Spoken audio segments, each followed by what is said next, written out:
In today's episode, we're finally going to be installing the KW Clubsport suspension on the E36 M3 track car, but before we do, I do have to do a bit of work to this coilover in particular, as well as to the front strut tower reinforcement plates. And if you have no idea why we're doing either of those things, let's take a couple minutes and recap exactly how we got to this part of the build. Here we go.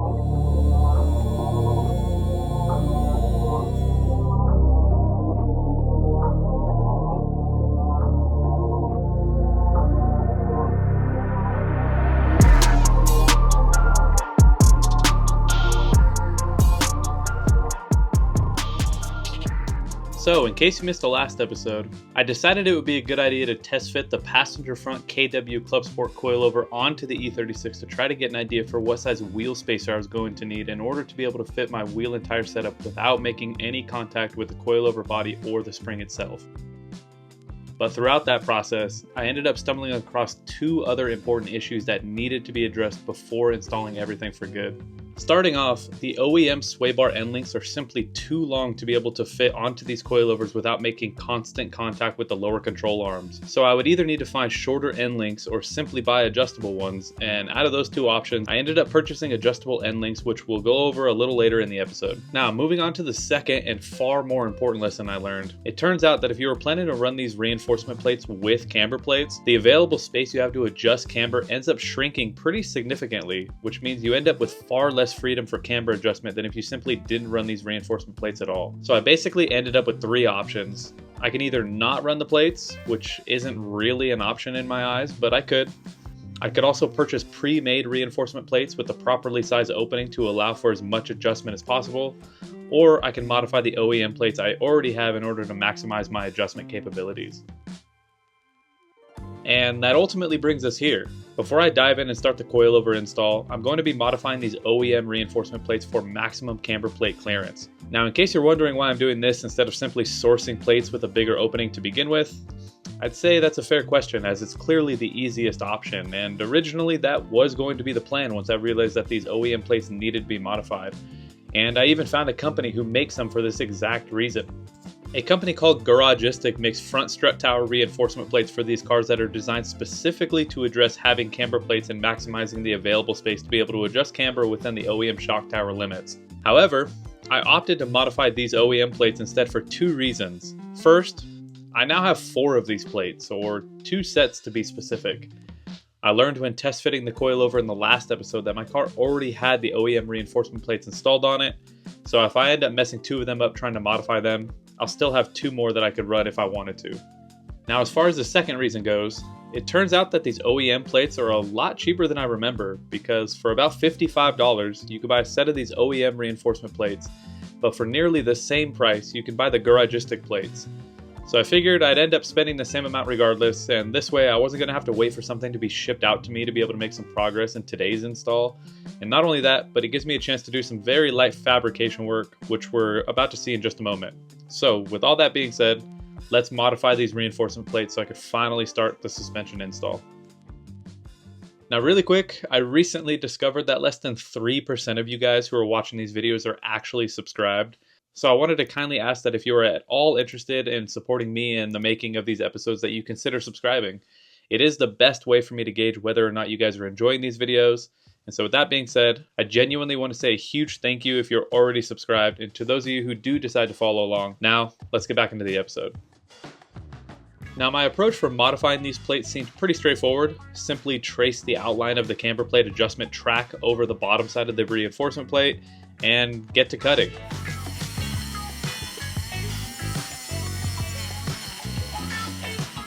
At this point, things were going pretty smooth. That is until my Harbor Freight Dremel decided it was time to clock out of this job for good by frying its internals. But nonetheless, I made enough progress to be able to take this first reinforcement plate to work and finish cleaning up the edges and eventually get it painted. And what we ended up with was this.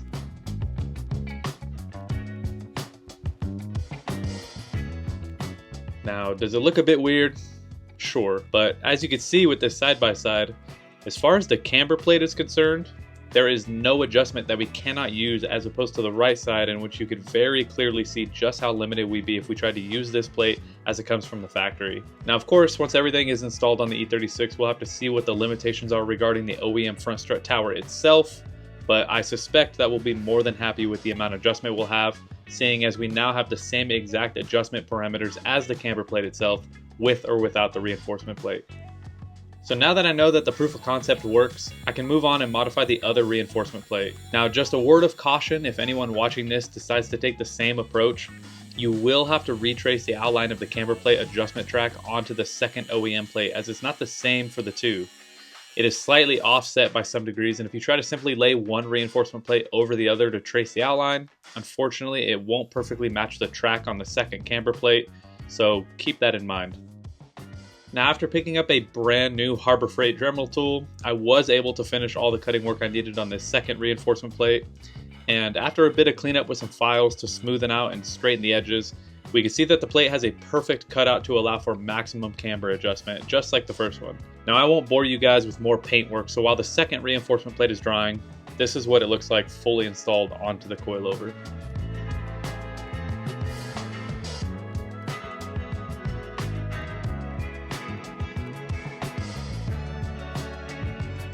Now, I'm sure some of you are wondering if modifying these plates will affect what they are designed to do, which is to provide support and structural integrity to the OEM front strut towers. And honestly, I'm a bit curious of that myself.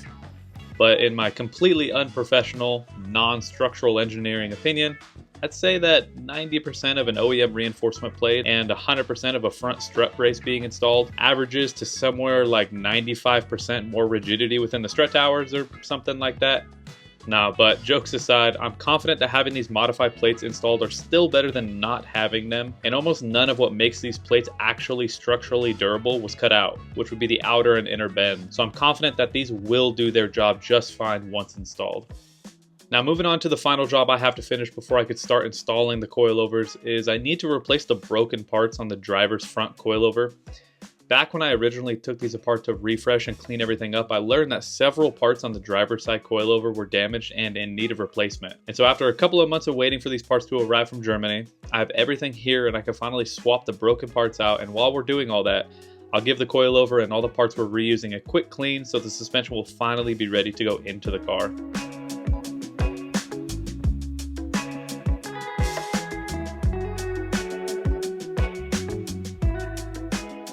Now, after owning these coilovers for nearly a year at this point, we can finally start the install. So step number one is to get the car in the air and take the wheels off, and to my surprise, I was able to manage doing this with the E36 fully inside of the garage with the door closed, which if you haven't been around the channel for a while, was never really possible in the past.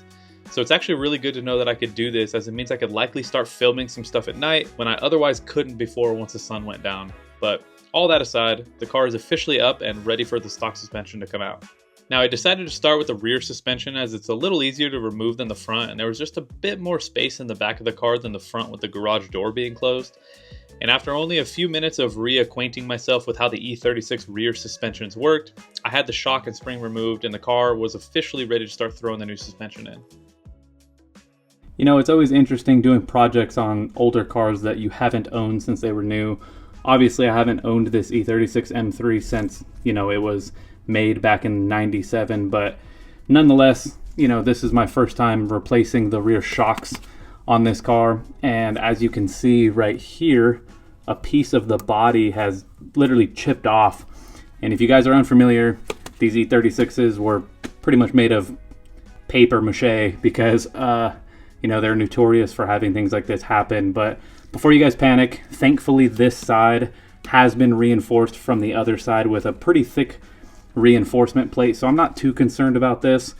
But I have yet to get to the other side, and hopefully we don't run into anything like this, because that side is not reinforced and I'm not exactly sure what I would do if that is the case. But anyways, I thought it was kind of interesting and I would show you guys just to kind of show you what I found while I was in here.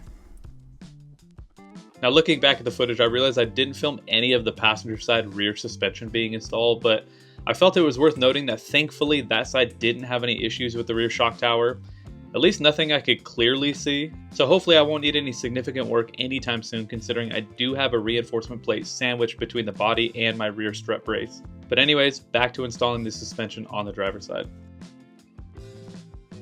Now, if you're looking at the spring setup and wondering why my KW springs are red, it's because they aren't KW.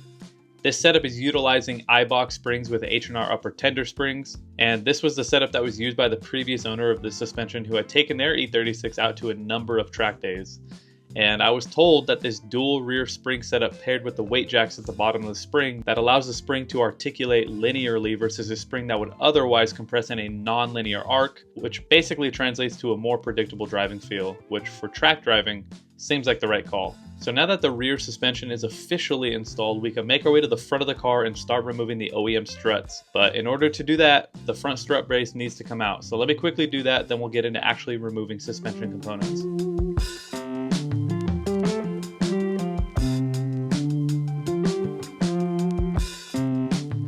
Now, similar to the rear suspension, the front struts came out without too much hassle.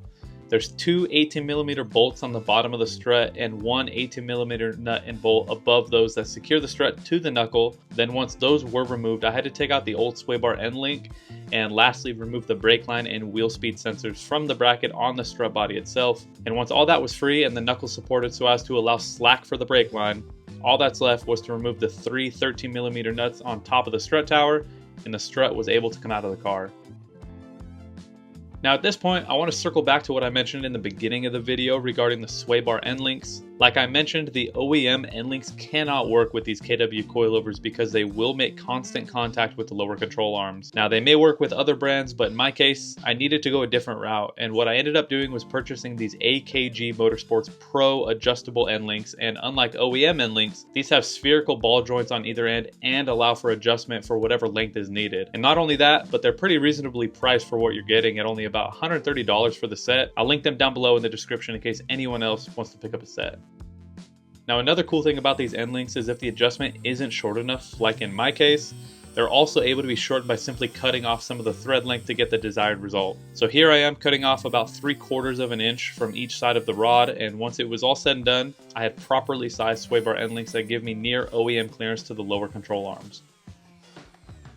At this point, the front coilovers were going back in, and almost as easy as the OEM struts came out, these KW coilovers went in. And so after setting the camber, torquing everything down to spec, and tossing the wheels back on, it was time to set the E36 back onto the ground so we could finally get an idea for not only how it will look, but more importantly, seeing how the car drives.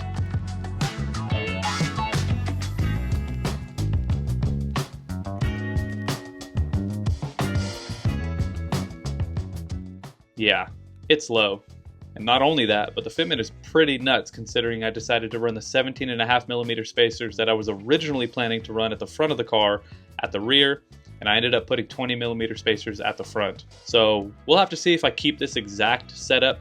Right now there aren't any rubbing issues, but I need to do a bit more research to find out what the best track alignment setup will be so I can maximize the coilover's capabilities. But for now, enough just looking at it. Let's take the car out and talk a bit about how they feel.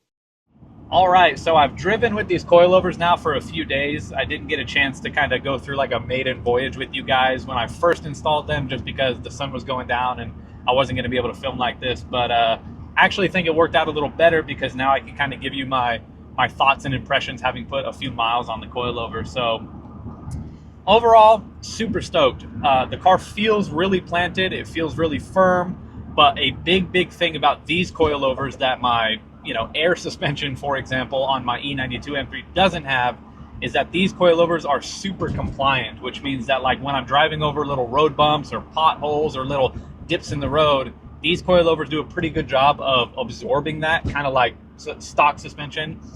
Obviously a lot more firm and, I guess track oriented having, these kind of coilovers on the car, but than OEM, but nonetheless super compliant, which is awesome because unlike my E92 M3, every time I drive that car, if it's anywhere other than the freeway, it's just very jarring. I'm being bounced around a lot and it's just kind of annoying and a pain to drive like that. But nonetheless, these coils feel really good. I do have a ton of room for improvement, I'm sure. I have them set up just kind of out of the box the way KW suggests you set them up. And so there's a lot of adjustability still I got to kind of dial in and figure out what's best for maximizing these coilovers when I do eventually get it out on track. And yeah, but overall super stoked. The car is pretty low and the fitment is pretty crazy, but to my surprise, it absolutely rubs in no places. There is no rubbing issues whatsoever. I've done U-turns, I've done full lock, That's not to say that if I was, you know, in a gnarly turn on the track and I hit like a bump, that I wouldn't blow out my fender. That's kind of something I got to figure out, you know, from this point on. But as it sits right now, I could, in theory, leave the car as it is at its ride height with the wheel spacers on it, and I shouldn't have any issues. Now, speaking of issues, there is one thing I've noticed since putting these coilovers on. It's not a very big deal, and I think I will figure it out with the mods and stuff I have yet to do with the car. But now that the coilovers are on, I've noticed that when I'm like accelerating onto the freeway, like really giving it some gas, the rear end almost wants to like hop around a little bit. And I have three theories on why that is. First is I think that maybe the suspension just isn't dialed in right. If I have like the rebounding compression like maybe set too soft, maybe that's why. So maybe the suspension's kind of hopping around, you know, as the rear end kind of squats when you're giving it gas. So that's one theory. My next theory is potentially having this like more firm suspension on the car now versus OEM. Maybe it's kind of really emphasizing just how bad my bushings are in the rear end. Obviously, like my rear trailing arm bushing, like stuff like that, all that's going to get replaced. But maybe now that I have these coilovers on it, it's really translating now how bad those bushings are. And so maybe when I'm giving it gas, maybe those trailing arms, since they're not good, are kind of deflecting a little bit and causing that hop. So that's another theory. And then my last theory, potentially, this car needs an alignment now that I have the suspension on like really bad. You can see it just kind of standing outside of the car, just how like crooked the tires are. And so maybe it has to do too with like the bad rear trailing arm bushings, but maybe since the alignment's off, maybe when I'm giving it gas, the tires are just kind of skipping because, you know, obviously they need to be adjusted. And so those are my three theories, and all three will be addressed at some point. I got to get the car aligned. I got to figure out the best adjustment for the compression and the rebound for these coilovers. And I'm going to be replacing all of those bushings anyways. So hopefully it should be handled, but otherwise, no complaints. I do want to probably do like a dedicated video where I kind of dial in the ride height the way I want. I kind of dial in the settings, kind of talk you guys through that. I think that'll be pretty cool to kind of talk to you guys about just like how to adjust compression and rebound and just kind of what I'm doing and my thought process behind setting it up the way I'm setting it up. I think that'd be really cool. So that'll probably be a dedicated video coming up soon.